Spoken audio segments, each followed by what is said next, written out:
Janet Bronson, la première femme noire à siéger en tant que juge dans le comté de Fairfax, faisait face à des menaces après avoir condamné une policière raciste.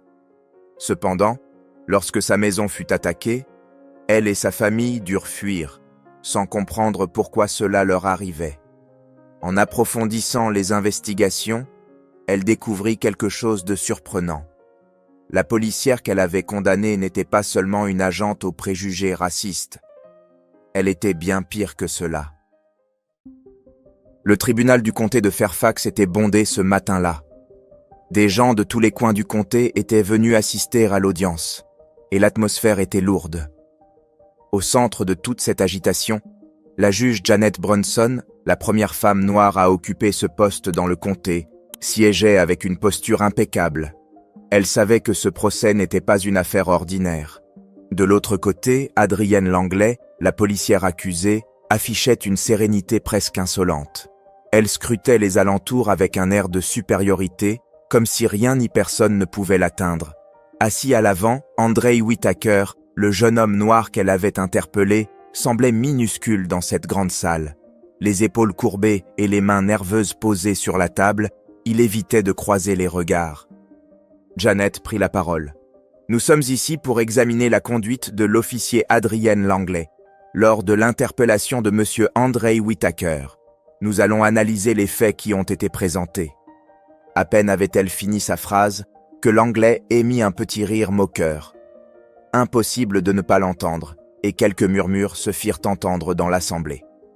Janet releva la tête et avec calme déclara « Officier Langlais, le tribunal exige du respect. » Langlais croisa les bras et répondit d'un ton défiant « Le respect, ça se mérite, madame la juge. » Un silence inconfortable envahit la salle. Janet garda son calme et rétorqua d'une voix posée « Et l'autorité ne se discute pas ici. Vous êtes dans mon tribunal. » À ce moment, l'avocat de l'accusation demanda la permission de projeter une vidéo capturée par un passant le jour de l'incident. Dès que les images commencèrent à défiler, un silence pesant s'installa dans la salle. Sur la vidéo, on voyait Andrei arrêté par la policière. Il semblait perdu, demandant ce qu'il avait fait de mal. Mais au lieu de répondre, Langlais lui criait dessus, le plaquait violemment au sol et utilisait des propos insultants. Terrifié, Andrei implorait d'être traité avec dignité, mais Langlais semblait complètement insensible. Les mots qu'elle prononçait étaient si choquants que la salle entière retenait son souffle. Quand la vidéo prit fin, Andrei était visiblement bouleversé. Janet se tourna vers lui et, d'une voix douce, lui demanda « Monsieur Whitaker, voulez-vous nous raconter ce qui s'est passé ?» Il prit une grande inspiration, cherchant ses mots, mais il avait du mal à parler. Après quelques secondes, il commença. « Je rentrais chez moi. Je n'ai rien fait. Elle m'a arrêté et a commencé à me crier dessus. J'ai demandé ce que j'avais fait de mal, mais elle m'a traité comme si je n'étais rien. Puis elle m'a plaqué au sol. Tout ce que je voulais, c'était rentrer chez moi. » Pendant qu'il parlait, Langlais laissa échapper un petit rire moqueur. « Oh, allons, il exagère. C'est toujours la même chose avec eux. » C'est à cet instant que Janet frappa son marteau avec fermeté. « Officier Langlais, tenez-vous correctement. Ce comportement est inacceptable ici. » Langlais leva les mains, un sourire suffisant aux lèvres. « Je ne fais que dire ce que tout le monde pense. Il n'est qu'un de ces types qui cherchent toujours des problèmes et jouent les victimes. » Des murmures indignés se firent entendre dans la salle. Certaines personnes paraissaient sidérées par l'attitude de Langlais, tandis que d'autres secouaient la tête, désapprouvant ouvertement son comportement. Janet attendit que le calme revienne avant de répondre d'un ton autoritaire.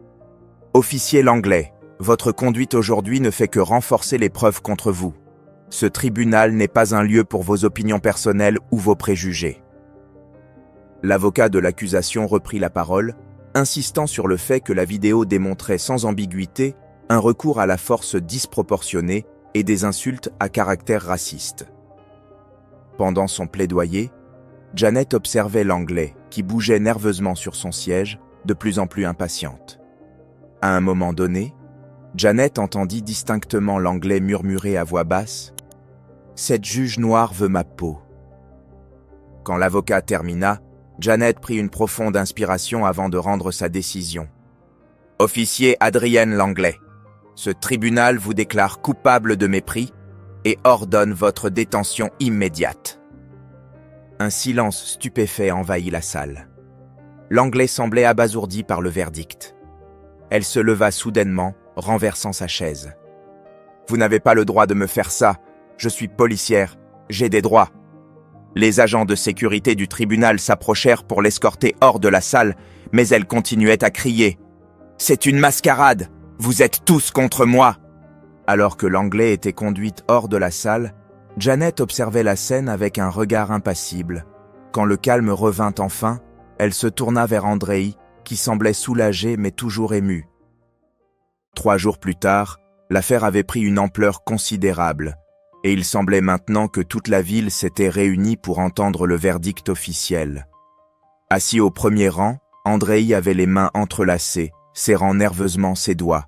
Il fixait le sol, tentant de contrôler sa respiration. Adrienne Langlais, en revanche, arborait toujours le même air d'arrogance. Le menton haut, les bras croisés, elle paraissait convaincue que rien de ce qui allait se passer ne pourrait l'ébranler. Quand le jury fit son entrée dans la salle, un silence complet s'installa. Janet Brunson, assise en haut de son estrade, observait chaque mouvement avec une attention soutenue. Le greffier se leva, tenant une feuille dans ses mains. La tension dans la salle était palpable, et chaque mot prononcé semblait étirer le temps. Le jury est parvenu à un verdict. L'officier Adrienne Langlais est déclaré coupable d'usage excessif de la force et de comportements inappropriés. Le silence fut aussitôt brisé par un mélange de réactions. Certains applaudissaient doucement, tandis que d'autres murmuraient leur mécontentement. Un groupe, clairement en soutien à Langlais, s'agita sur ses sièges. On pouvait entendre des phrases comme « C'est un scandale » et « Elle est innocente ». Langlais ne put se contenir. Elle se leva brusquement, frappant la table de ses mains. « C'est une absurdité !» cria-t-elle. « Je suis la victime ici. Vous me condamnez juste parce que vous avez besoin d'un bouc émissaire. Ce tribunal est corrompu. » Janet attendit calmement que le tumulte s'apaise avant de répondre. « Officier Langlais, je vous demande de garder votre calme. À défaut, de nouvelles accusations pourraient être portées contre vous. Ceci est une cour de justice, et la décision a été prise sur la base de preuves claires. » Langlais éclata de rire, un rire amer, et croisa à nouveau les bras. « Des preuves ? Vous vous êtes laissé berner par une vidéo montée, et un gamin qui ne sait même pas respecter la loi. Ce n'est pas de la justice. » Janet la fixa, son regard aussi inébranlable qu'un roc. « La justice que vous avez méprisée est en train d'être rendue. » La salle se tut. Tous attendèrent la suite avec impatience. Janet ajusta ses lunettes, consulta quelques papiers, puis reprit la parole. « Adrienne Langlais, vous avez été jugée et reconnue coupable d'usage excessif de la force et de conduite inappropriée dans l'exercice de vos fonctions d'officier de police. La sentence de ce tribunal est de 6 mois de prison, suivie d'1 an de liberté conditionnelle. » Un murmure parcourut la salle. Langlais resta un instant bouche bée, comme si elle ne pouvait pas croire ce qu'elle venait d'entendre. « Vous êtes complètement fou !» cria-t-elle encore. « 6 mois ? J'ai servi ce comté pendant des années, risquant ma vie pour protéger ces gens. Et maintenant, vous voulez m'envoyer en prison ? Risquer sa vie ne donne à personne le droit d'abuser de son autorité. » répondit Janet, sa voix ferme et posée. « Ce tribunal a pour devoir de garantir que la loi soit équitable pour tous, sans distinction. » Alors que Langlais était maîtrisé par les agents de sécurité, des personnes dans le public se levèrent pour crier leur soutien. De l'autre côté, ceux qui soutenaient Andrei applaudissaient discrètement. Janet, toujours impassible, ramena le calme avec un coup de marteau. Andrei, qui était resté silencieux jusqu'alors, leva les yeux. Quelque chose en lui semblait avoir changé, un mélange de soulagement et de surprise. Il chercha ses mots, hésitant, puis finit par s'adresser à Janet. « Je voulais juste dire « merci », murmura-t-il, à peine audible. Janet le regarda et hocha la tête, comme si elle comprenait que parfois, les gestes en disaient plus que les mots. Mais l'atmosphère dans la salle avait changé. Pour Andrei, c'était comme si quelque chose d'inattendu venait de se produire. La justice avait enfin été rendue. Pourtant, le poids de tout ce qu'il avait traversé restait lourd à porter. Alors que les discussions sur le verdict s'intensifiaient autour de lui, il resta assis, essayant de tout assimiler. Il avait encore du mal à croire que sa voix avait été entendue. La sortie du tribunal fut agitée. À l'extérieur, un petit groupe de partisans de Langley scandait des slogans, tandis que d'autres célébraient la décision. Andrei s'arrêta un instant en haut des marches du bâtiment, observant la foule qui s'agitait autour de lui. Il savait qu'en dépit du soulagement qu'il ressentait, le chemin à parcourir était encore long. Avec le temps, la maison de la juge Janet Brunson, habituellement calme et paisible, s'était transformée en un véritable champ de bataille. Depuis la condamnation d'Adrienne Langley, la vie de Janet avait été bouleversée. Au début, ce n'étaient que des messages anonymes et des appels silencieux en pleine nuit. Mais, lors de la 4e nuit après le verdict, les menaces devinrent bien réelles. Janet fut réveillée par un bruit sourd venant de l'avant de la maison. Son cœur s'emballa. Elle tourna la tête et vit que son mari, Terence, était déjà assis sur le lit, les yeux écarquillés. « Tu as entendu ça ?» murmura-t-il. Avant qu'elle ne puisse répondre, un autre bruit retentit, le fracas d'un verre brisé. Janet bondit hors du lit et se précipita vers la chambre de leur fille, Alana, âgée de 12 ans. Elle ouvrit la porte brusquement et trouva la petite assise sur son lit, serrant son oreiller contre elle, les yeux remplis de peur. « Alana, viens avec moi, tout de suite !» dit Janet d'un ton qui se voulait ferme, malgré sa voix tremblante. Terence était déjà dans le couloir, son téléphone à la main. « J'appelle la police. Ils ont cassé la fenêtre du salon, » dit-il, mêlant colère et panique. Janet emmena Alana vers une pièce à l'arrière de la maison, là où il y avait moins de fenêtres, et lui demanda de rester avec son père. Lorsqu'elle retourna au salon, elle trouva une brique sur le sol.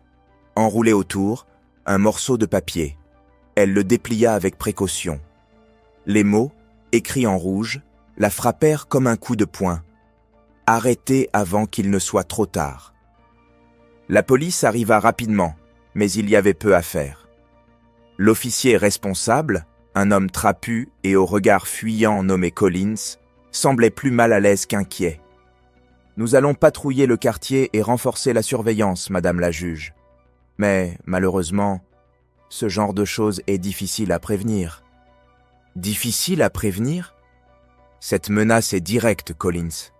Contre moi et ma famille. Je veux des mesures concrètes. Patrouiller le quartier ne suffira pas. Collins haussa les épaules sans la regarder dans les yeux. On fait ce qu'on peut. Cette réponse ne fit qu'accroître la frustration de Janet. Elle savait que beaucoup de policiers dans le département sympathisaient encore avec Langley et la considéraient, elle, comme une ennemie. Le lendemain, le chef de la police locale, Hansen, se présenta dans son bureau. Il avait l'air épuisé, comme s'il s'attendait déjà à une confrontation. « Janet, je comprends votre inquiétude, mais nous mobilisons tous les moyens disponibles sur cette affaire. Je vous promets que nous découvrirons qui est derrière ces attaques. » Janet le fixa avec détermination. « Comprendre mon inquiétude ne suffit pas, Hansen. Nous parlons de la vie de ma famille et de la mienne. Je veux des réponses et je les veux rapidement. Sinon, je ferai appel directement au FBI. » Hansen soupira et leva les mains en signe de reddition. « Nous sommes déjà en contact avec eux. Je vous demande juste un peu de patience. Ces enquêtes prennent du temps. » Mais Janet n'avait pas de temps. 2 jours plus tard, alors qu'elle révisait des dossiers dans son bureau, elle reçut un appel urgent de Terence. « Janet, ils ont tagué la façade de la maison avec des menaces. Alana est terrifiée. On ne peut plus rester ici. » La voix de Terence tremblait, et Janet sentit un nœud se former dans sa gorge. « J'arrive tout de suite. On va régler ça ensemble. » Lorsqu'elle arriva, elle trouva la façade de la maison couverte d'insultes telles que « traître » et « tu ne t'en sortiras pas indemne ». À l'intérieur, Terence et Alana étaient blottis sur le canapé. Janet les regarda et inspira profondément, essayant de ne pas laisser transparaître à quel point la situation l'affectait. Cette même nuit, la famille fut relogée dans un endroit sécurisé, tandis que le FBI prenait officiellement en charge l'enquête. Ce n'était pas une affaire simple. Les menaces ne provenaient pas seulement de personnes isolées, mais d'un groupe bien structuré. Et pire encore, les preuves montraient que certains policiers faisaient partie de ce réseau. Janet fut tenue informée de chaque avancée. Pendant des jours, elle vécut sous une protection constante, consciente que sa sécurité dépendait désormais d'agents fédéraux. Mais elle ne pouvait s'empêcher de penser à ce qui allait arriver. Quand elle apprit qu'un des leaders du groupe avait été localisé, elle ressentit un mélange d'apaisement et d'appréhension. L'arrestation eut lieu dans un entrepôt en périphérie de la ville. Les agents du FBI y trouvèrent non seulement le suspect principal, mais aussi des preuves accablantes, fichiers, messages cryptés, et même des documents détaillant des plans pour saboter d'autres procès présidés par Janet. Depuis une salle d'opération, Janet suivait tout en direct. Lorsque les agents confirmèrent l'arrestation de plusieurs membres du groupe, dont 2 policiers encore en poste dans le même département que l'Anglais, elle sentit son corps se détendre légèrement. Mais l'épuisement émotionnel était évident. Les analyses des preuves révélèrent une vérité glaçante. Adrienne Langlais n'était pas seulement une policière au comportement raciste, elle était à la tête d'un réseau criminel impliqué dans l'extorsion, l'intimidation et la protection d'alliés corrompus, à la fois au sein et en dehors du département de police. Sa condamnation avait fait trembler la structure de cette organisation et Janet, devenue un symbole de justice, était devenue leur cible principale. Pendant des jours, Janet vécut comme une prisonnière, protégée par des agents fédéraux, tout en essayant de rassurer sa famille. Quand le réseau de l'Anglais fut démantelé et ses leaders emprisonnés, Janet sut que la menace immédiate était écartée. Mais les cicatrices, elles, resteraient. Quelques semaines plus tard, Janet et Terence prirent une décision. Ils ne retournèrent pas dans leur ancienne maison. L'endroit était trop chargé de souvenirs douloureux. Ils trouvèrent un nouveau foyer, plus isolé, où ils pourraient recommencer. La pièce était silencieuse, à l'exception du chant lointain des oiseaux en cette fin d'après-midi. Janet était assise sur le canapé de leur nouvelle maison, regardant par la fenêtre. Alana jouait sur le tapis avec des jeux de société éparpillés autour d'elle, tandis que Terence s'affairait dans la cuisine, occupé à remuer quelque chose sur le feu. Tout semblait calme, presque normal. Pourtant, ce que la famille avait traversé ces derniers mois ne s'effacerait pas si facilement. Janet inspira profondément, essayant d'apprécier cet instant de tranquillité. Après des semaines de tension, de menaces et d'incertitudes, ils étaient enfin là, ensemble, en sécurité. Elle posa les yeux sur la table basse où un journal plié reposait. À la une, un titre en grandes lettres annonçait « Loi Brunson, une nouvelle ère pour la justice ». En dessous, une photo d'elle, prise dans le tribunal lors du procès de l'Anglais. Terence entra dans le salon, tenant 2 tasses de thé. Il tendit l'une d'elles à Janet avant de s'asseoir à côté d'elle. Remarquant son regard lointain, il lui demanda « Tu repenses à tout ça ?» dit-il en s'adossant au canapé. Janet hocha la tête, serrant sa tasse entre ses mains. « Oui. Parfois, j'ai l'impression que c'était hier. D'autres fois, on dirait que ça remonte à une éternité. » Terence resta silencieux un moment, respectant son rythme. Puis, doucement, il ajouta « Le plus important, c'est que tu as réussi. Tu n'as pas seulement protégé ta vie et la nôtre, mais tu as aussi ouvert la voie à quelque chose de bien plus grand. Cette loi va changer les choses, Janet. » Elle esquissa un léger sourire. « Je sais, mais ça fait toujours mal d'y penser. La peur, la colère, regarder Alana et me demander si je n'étais pas en train de la mettre en danger.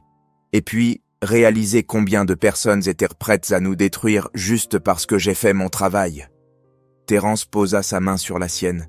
« Tu as affronté tout ça avec courage, et maintenant, on peut repartir de zéro. » À ce moment-là, Alana se leva du tapis et courut vers eux, une pièce de jeu à la main. « Maman, regarde! J'ai encore gagné !» Janet regarda sa fille et sourit, cette fois avec sincérité. « Tu es imbattable, tu sais ça ?» Alana se jeta entre eux sur le canapé en riant. Malgré tout ce qu'ils avaient traversé, Janet savait que le sourire de sa fille était la preuve qu'ils avaient survécu à la tempête. Les changements qui suivirent furent rapides. Des organisations communautaires se mobilisèrent pour réclamer des réformes du système judiciaire et policier. La loi Brunson, inspirée par le courage de Janet face aux menaces, devint un symbole. Cette loi renforçait la sécurité des juges et des fonctionnaires publics, tout en introduisant des mécanismes pour lutter contre l'intimidation et garantir que les policiers soient tenus responsables de leurs actes. Janet regarda tout cela se dérouler avec un mélange de fierté et d'étonnement. Elle n'avait jamais imaginé que son combat personnel pourrait avoir un tel impact. Un après-midi, Janet se leva du canapé pour aller à la cuisine. Elle y prit le journal posé sur la table et relut l'article sur l'adoption de la loi Brunson. Les mots « renouveau » et « espoir » revenèrent souvent, décrivant comment cette affaire avait rassemblé la communauté autour d'une cause commune. Terence apparut derrière elle, posant une main sur son épaule. « Il est temps d'accepter un peu de crédit, Janet. » Elle rit doucement, secouant la tête. « Ce n'est pas à propos de moi, Terence. C'est à propos de tous ceux qui ont cru que les choses pouvaient changer. Mais c'est toi qui as été la première à y croire. C'est ça qui compte. » Elle le regarda un instant, trouvant dans ses yeux cette force qui l'avait soutenue dans les moments les plus durs. De retour au salon, elle vit Alana à la fenêtre, contemplant le ciel. Le soleil avait déjà disparu, mais les couleurs du crépuscule peignaient encore l'horizon. Janet s'assit à côté de sa fille et l'attira dans ses bras. « Maman, maintenant que tout est fini, on est en sécurité, hein ?» Janet prit une courte pause, choisissant ses mots avec soin. « Oui, on est en sécurité, et je te promets que je ferai tout pour que ça reste ainsi. » Dehors, on entendait au loin les rires des voisins dans la rue. Une nouvelle vie commençait doucement, mais pour la première fois depuis longtemps, Janet sentait qu'elle pouvait enfin respirer. Cette histoire montre comment le courage d'une seule personne peut défier des systèmes entiers d'injustice et transformer des vies. Combien de fois avons-nous cessé de croire que le changement était possible ? Peut-être est-il temps de réfléchir au rôle que chacun d'entre nous peut jouer pour construire un monde plus juste. Et vous, qu'avez-vous pensé de ce parcours de lutte et de résilience ? Partagez vos réflexions dans les commentaires. Si cette histoire vous a touché, n'oubliez pas de la partager avec vos proches. Ensemble, faisons circuler ce message de courage et de justice.